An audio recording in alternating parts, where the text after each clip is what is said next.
Ahojte, milí priatelia. Ja vás opäť vítam vo videu a dnes nastane spoluznamenie Škorpiona. Určite všetci cítite tie intenzívne energie, ktorými si prechádzame a je to akoby posledná emočná vlna, ktorú potrebujeme pustiť a uvoľniť po období párových zatmení, zatmenie mesiaca a zatmenie slnka, ktoré sme mali nedávno. Máme spoluznamenie Škorpiona. Škorpión je vodné znamenie a súvisí veľmi silno s emóciami. Škorpión, jeho vládcom je planéta Pluto, ktorá je známa ako planéta transformácie, smrti, znovuzrodenia a preto tieto silné energie nás vyzývajú, aby sme niečo v sebe pochovali. Škorpión je známy svojou intenzitou, ovláda sex, ovláda peniaze, moc. Je to veľmi intenzívne znamenie a archetyp tohto znamenia je transformácia. Je to premena niečoho nefunkčného alebo niečoho negatívneho alebo nejakej tej temnoty do toho pozitívneho. Toto obdobie nás vyzýva, aby sme prešli veľmi hlbokou transformáciou. A preto ideme úplne do toho jadra nášho vnútra, kde sa pozeráme na naše presvedčenia a emócie, ktoré nám vštepovali možno naši rodičia a chceli od nás, aby sme sa niekam uberali, alebo to bolo naše okolie. A keď sa naciťujeme na to vlastné srdce, zisťujeme, že kopec tých presvedčení sa s nami nestotožňuje. Alebo v tom živote, pokiaľ sme robili veci na základe toho, čo bolo od nás očakávané, tak sme naozaj neboli šťastní, pretože sme chceli len plniť predstavy druhých ľudí a nevedeli sme ani kým sme, ani čo vlastne chceme. A práve to je dôležité, preto sme mali aj teraz, zajtra nám končí, Merkur bol retrográdny celý mesiac, celé nejaké 3 týždne a toto obdobie nás vždy zastavuje na nejaký čas, aby sme si prešli takým zastavením a nahliadli na to, čo môžeme opäť premeniť v sebe. Vždy tie retrográdne obdobia nás zastavujú a my máme prehodnotiť ten náš pokrok a ten náš posun a ešte vyšperkovať viacej to, čo by sme mohli vylepšiť. 21. apríla minulý víkend sme mali konjunkciu Jupiter a Urán, kedy Jupiter je planéta šťastia, expanzie, bohatstva a chce, aby sme v niečom expandovali a tých príležitostí sa môže na nás zhrnúť veľa. A Urán je planéta znovuzrodenia a prebudenia a tá nás vyzýva, aby sme sami prebudili do tých nových možností a pozreli sa na tie situácie z nejakého iného uhla a to má veľký vplyv na celoplanetárnej úrovni, kedy sa masa ľudí môže prebúdzať, pretože nás to naozaj tlačí do tej hĺbky a či už človek opúšťa nejaké vzťahy alebo je to niečo v práci alebo nejaké presvedčenia, že sme treba zniesli v sebe vzorec chudoby, že si niečo nemôžeme dovoliť, alebo nejaké zdravotné problémy, ktoré my potrebujeme urobiť tú premenu sami v sebe, upraviť treba náš každodenný prístup k tomu, ako sa staráme o vlastné telo, ako sa stravujeme. To všetko má vplyv na to, aby sme my prešli tou hlbokou transformáciou. To, ako sa my stravujeme, môže ovplyvňovať naše emócie. To tá únava môže súvisieť potom s tou melanchóliou a s nejakými zadržiavanými emóciami z minulosti, kedy si ich prehrávame opäť a opäť a ako keby sme prežívali tie situácie v prítomnom okamihu odznova. Niekedy to je sprevádzané aj záplavom slz, pretože naozaj si tú situáciu priťahujeme naspäť a prežívame ju znova.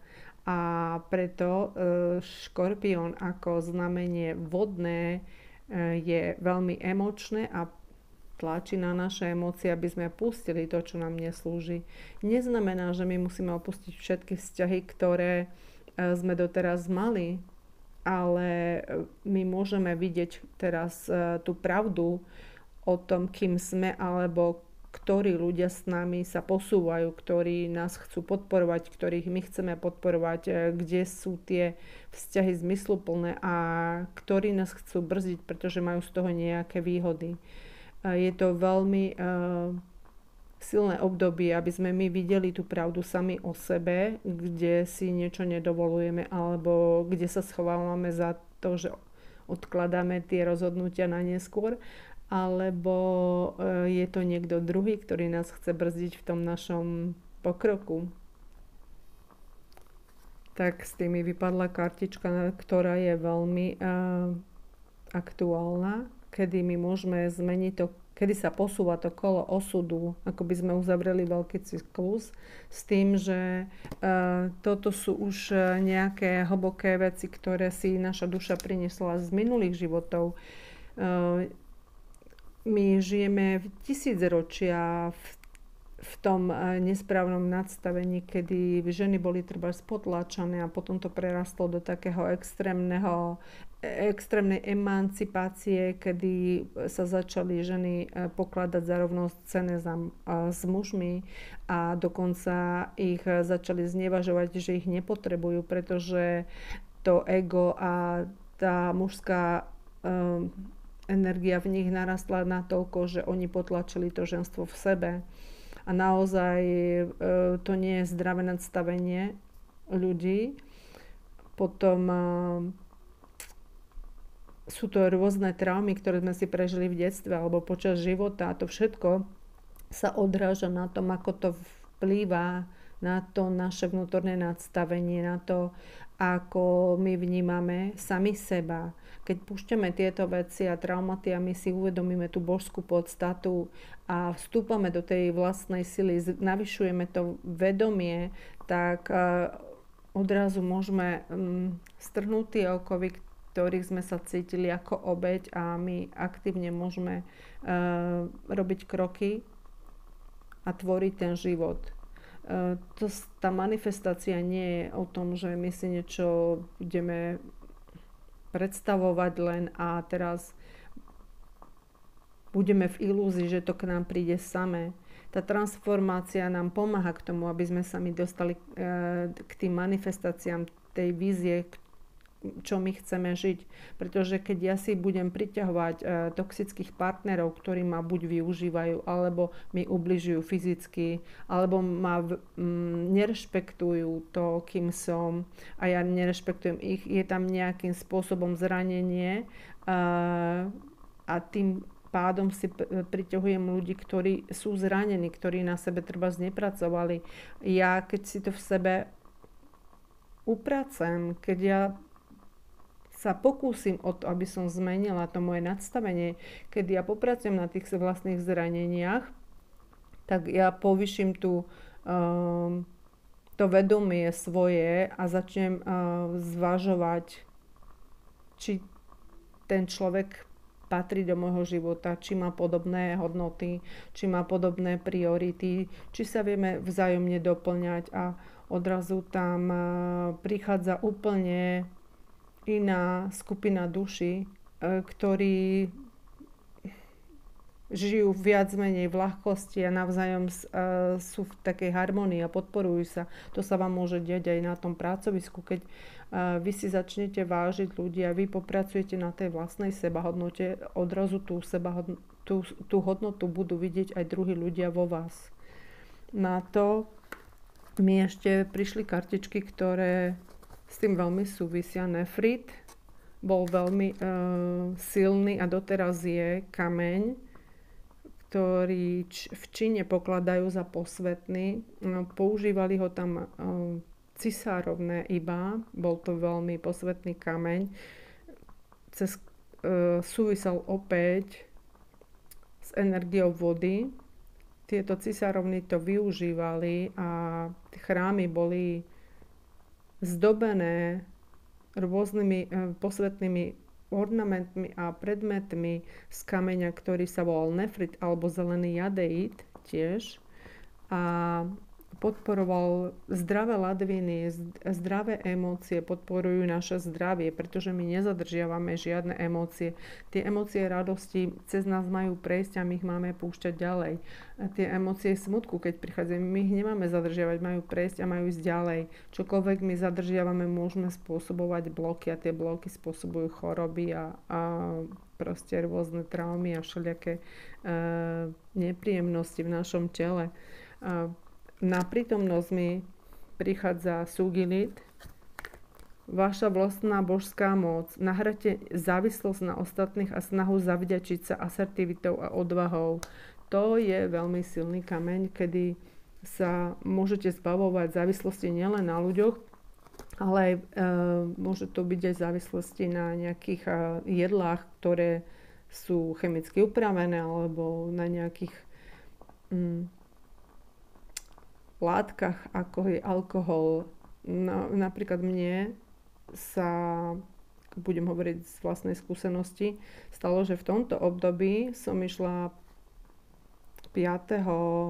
až 7. som bola na ajurvedskom a jogovom pobyte, ktorý bol úplne nádherný a v tom prostredí sa moje telo začalo regenerovať a chcela som si polepšiť svoje zdravie tým, že sa začnem troška lepšie stravovať.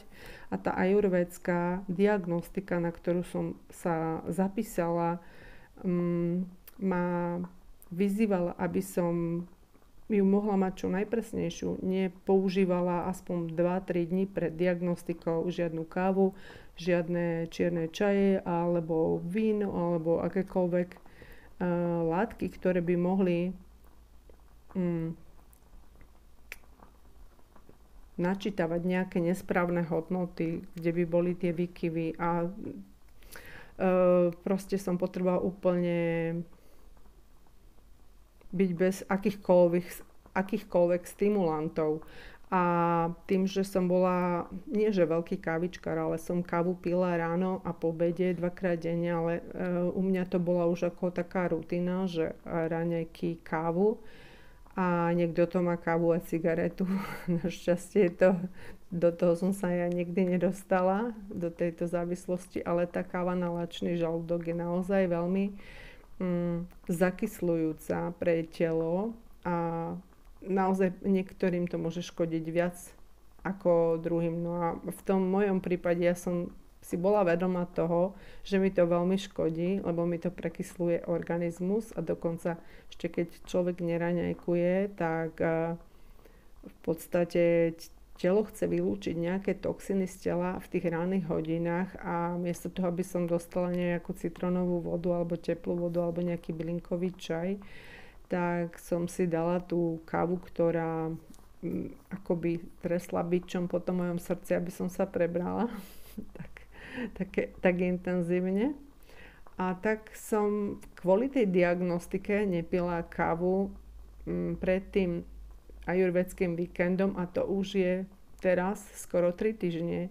Som na to veľmi hrdá, že som vydržala, že keď som vydržala tie 3 dní, pokiaľ som tam bola, tak to som naozaj pocitila riadny absťak, keď ma bolela hlava. Nebolela ma z ničoho iného. Práve z tohto som vnímala, že ma veľmi boli hlava, že to telo si akoby pýtalo tú dávku svojho kofeínu a hoci to nebola veľká dávka, ale bolo zvyknuté a nedostalo to, tak sa ozývalo takýmto nepríjemným spôsobom. No konečne, keď to prešlo, tak som si povedala, keď som vydržala 3 dní, tak pokúsim sa ďalší deň a vždy som si ráno teda spravila ten podľa ajurvedy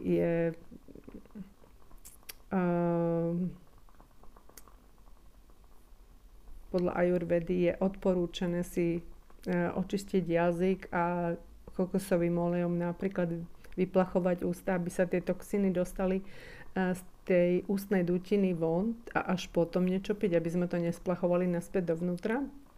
Tak som si spravila potom čaj, vždy nejaký ráno bylinkový, no a je to už 20 dní, tak som na to hrdá, že som teda to dala a naozaj sa začínam cítiť lepšie, nemám vám bolesti hlavy, akože by som potrebovala ten kofeín aj teraz, keď je zmena počasia, necítim takú tú malátnosť a také dunenie v tej hlave kvôli tomu, že už je to ten môj organizmus zase o niečo čistejší.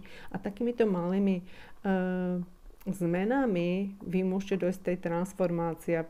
Presne, keď vy máte nejaký sen, po ktorom túžite, to sa neobjaví zo dňa na deň. To je vaša práca na sebe, ktorú potrebujete vykonať tými malými zmenami, tým sa očisťujete a zároveň sa navyšuje vaša vibrácia a vy sa vlastne uberáte tým smerom, aby ste sa dostali do toho miesta, kde je vlastne ten váš sen, kde je to vysnívané.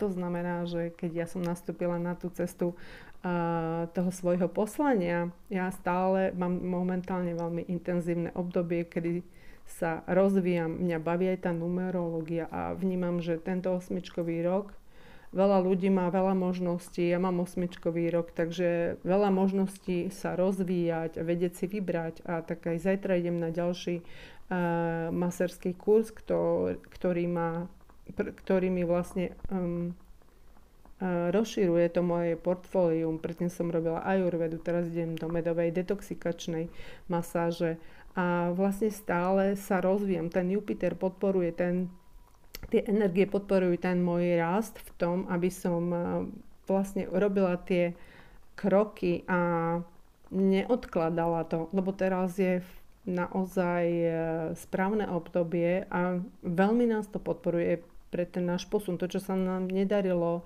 transformovať alebo premeniť v minulosti, tak naozaj tento posledný rok ja som pocítila veľmi veľkú zmenu vo svojom živote. Obrovským spôsobom. A keď my počúvame, kde máme my odstrihnúť tie závislosti, naozaj čo nám neslúži, tá sebareflexia nám prichádza aj cez tie vzťahy, aj cez tie situácie, ktoré sa nám dejú, tak nám sme veľmi chránení a sme podporovaní v tomto procese. Tá Božia ochrana, kameň čariot, duchovná ochrana. Ste fyzicky a emocionálne a energeticky chránení. Niekto hore na vás dáva pozor. Takže toto mi prišlo cez kartičky, ale ešte veľmi silno vnímam aj mesačný kameň, pretože to je silno ženská energia prepojená s intuíciou. Mesačný kameň. Venujte zvláštnu pozornosť svojmu vnútornému vedeniu, pretože je spoľahlivé, pretože teraz máme veľmi navýšenú tú intuíciu. A taký mesačný kameň, ja mám takúto krásnu placku, hmatku, tam môžete držať v ruke, môžete ju prikladať na časti tela, umyť vo vode a nosím aj maličký prívesok. Oni mávajú taký krásny odlesk, taký modrý, ako ten mesiac. A pretože teraz toto obdobie veľmi silno vyťahuje to, čo sme mali potlačené, pretože spoln vplýva na emócie a na vodu, tak vyťahuje z nás tie potlačené emócie. Tak vnímam, že ešte nejaké tie veci sa budú diať, ale je dôležité reagovať ináč. Takže ak sme v minulosti reagovali výbušne, tak áno, je tam Marsová energia, ktorá nás... pretože máme severný uzol v znamení barana, tak nás to veľmi podporuje v tom, aby sme my presadzovali to, čo my chceme sami. Áno, aby sme išli akože hlavou proti múru, alebo lepšie povedané priamočiaro, nepozerali sa na nikoho, ale naozaj v tých vzťahoch a v tých situáciách my môžeme vidieť tú sebareflexiu, môžeme vidieť aj to, kým sme boli. Niekedy nám môžu prichádzať ľudia do života, ktorí nám reflektujú to, kým sme boli. Mne sa to fakt, že deje, že aha, toto je Aďa v minulosti, aj toto je Aďa v minulosti a je to naozaj zaujímavé iba pozorovať a zistím, že do toho vôbec nevstupujem a ani sa mi to nedá posudzovať, pretože v tom momente začínam mať súcit s tým človekom a vnímam, že aha, on dokáže chápať tú situáciu alebo reagovať v nej iba z toho jeho pochopenia, z tej úrovne, na ktorej sa momentálne nachádza. Takže ak sa vy posuniete troška ďalej, tak začnete mať veľký súcit s tými ľuďmi, pretože vy tam máte pochopenie a odrazu prichádza ten vnútorný pokoj a tá trpezlivosť s tým vašim okolím. Ale to vám nebere na tom, že poznáte tú vlastnú hodnotu a na to je dobrý citrín, kedy podporujeme tú tretiu čakru, to je ten náš stred, ktorý buduje naše sebavedomie a našu zdravú identitu, kedy my poznáme tú hodnotu a máme zároveň aj zdravé hranice. Ešte vám ukážem poslednú vec. Toto je môj osobný balíček kariet, ktorý som si kúpila možno v roku 2019 alebo tak nejako, ešte pred covidom. Bohyne karty bohyne Isis a mám tam nejaké silné prepojenie s Egyptom a tie karty ku mne sa prihovárajú veľmi osobným spôsobom. Cítim nejaké minulé životy, ktoré som si prežila v tom Egypte a k tomu dnešnému splnu mi vypadli. Ak ste na mojej vlne, tak to s vami môže rezonovať buď vo svojej sile. To je veľmi nádherná karta, kedy vy cítite áno, ten škorpión, on je silný. On prechádza tou transformáciou a on to staré odhadzuje. A posúvať sa ďalej. Vy tú vnútornú silu naberiete vo svojom vnútri, vy poznáte tú hodnotu a odrazu začnete odhadzovať všetky tie závoje, ktoré vás držali v ilúzii, že ju nemáte, že ste obeť. Druhá bola odhalenie pravdy. Áno, pozrite sa na to, ako som hovorila, že tá pravda vychádza na povrch, pretože ideme veľmi hlboko. Škorpión je o tej intenzite a tá pravda, môžete vidieť pravdu sami o sebe, kedy vy sa možno niečo bojíte, kedy si vy možno niečo nedovolujete, alebo vy niekomu druhému nedovolujete vlastne vstúpiť možno do nejakého vzťahu. Môžete tam mať strach a zistíte, že tí ľudia vám niečo zrkadlia, že vy možno, že odmietate, že túžite po nejakom vzťahu trebárs alebo po nejakej práci a keď sa vám naskytne príležitosť, zbadáte, že vy tam máte strach, vy nie ste schopní sa otvoriť tej možnosti, vy ju bojkotujete a to môže byť momentálne to, čo na sebe rozpoznáte, že vy vlastne potrebujete ešte spracovať ten strach a priznať si, že ste nie možno na to pripravení, alebo že nejaký ten strach iba potrebujete premeniť na tú odvahu, vykročiť sa, lebo vlastne ten strach si nejaké scenérie malujeme, že sa mi niečo zopakuje, tak ako to bolo predtým. My porovnávame tú budúcnosť a s tou minulosťou. My si to ako keby filtrujeme cez nejaký vzorec, že to sa nemôže inak odohrať, ale keď tomu dovolíme, tak sa to môže inak odohrať. Ten vzťah môže mať iný priebeh. Tam nemusí prísť nejaké sklamanie a zranenie, pretože keď si spracujeme tie naše zranenia, tak ten partner sa môže s nami posúvať ďalej.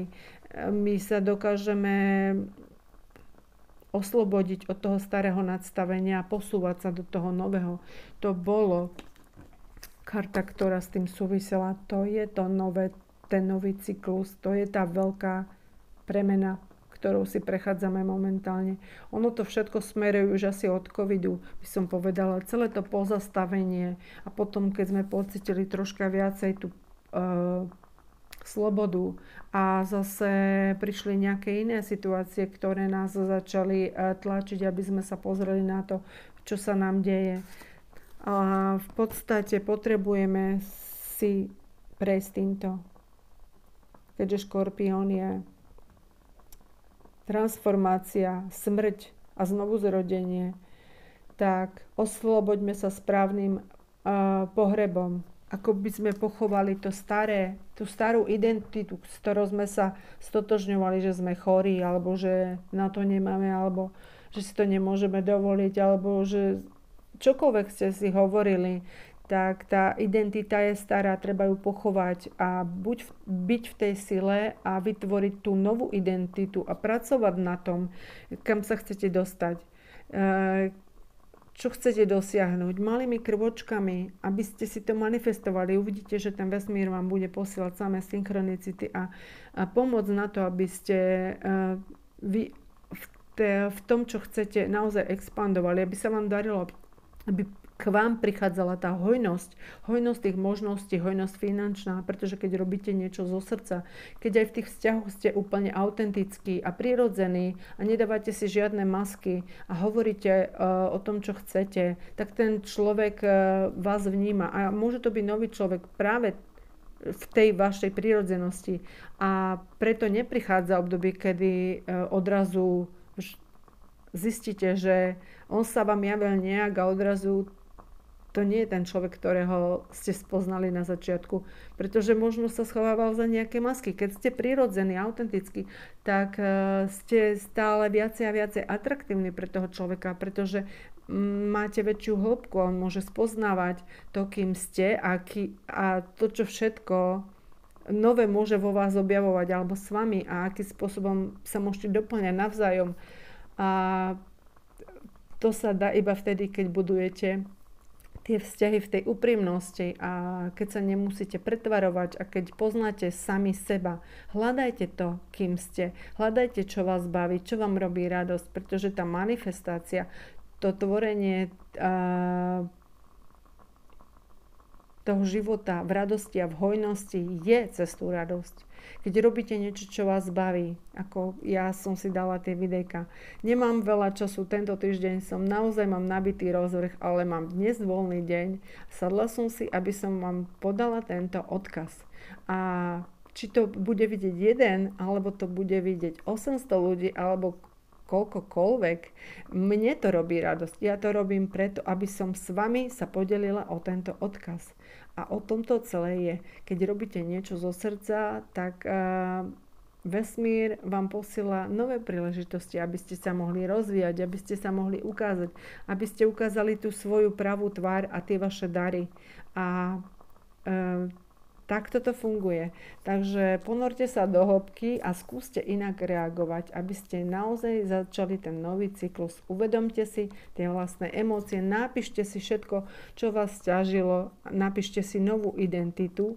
A ešte mi k tomu prišlo, že ak ste chceli niečo ukončiť, alebo niečo nové začať, alebo proste nabiehala veľká transformácia už v tom novembri, kedy bol nov, v znamení Škorpióna 2023, tak väčšinou to trvá tak 6 mesiacov, kedy sa ukážu nejaké tie výsledky, kedy to začne dozrievať vo vás, alebo kedy sa naozaj začne tá manifestácia dostávať do tej reality, že ak ste si dali niečo, že by ste radi ukončili to alebo nadstavili si nové